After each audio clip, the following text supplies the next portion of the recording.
अर्थी पर लेटी हुई अपनी पत्नी की मांग भरते समय पति की आंखों से आंसू नहीं रुक रहे थे। उन्हें ज्यादा रोता देखकर रिश्तेदारों ने उन्हें दूसरी तरफ भेज दिया। दोनों एक दूसरे से बहुत प्यार करते थे। पति अपनी पत्नी के बिना एक पल भी नहीं रह पाता था।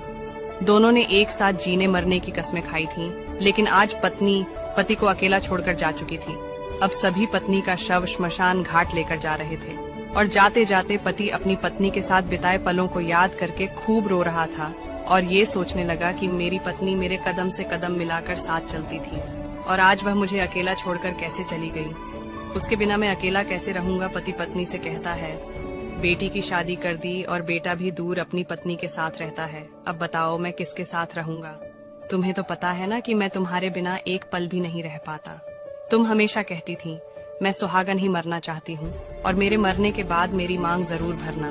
लो, मैंने तुम्हारी हर इच्छा पूरी कर दी। सोचते हुए पति अपनी पत्नी का चेहरा देखकर खूब रो रहा था। अचानक वह पत्नी के पास रोते रोते ठंडा सा पड़ गया और रोना भी बंद हो गया, क्योंकि पति की सांसें भी थम चुकी थीं। यह देखकर सभी लोग बहुत डर गए। तभी उनका बेटा पास जाता है और कहता है, उठो पापा उठो।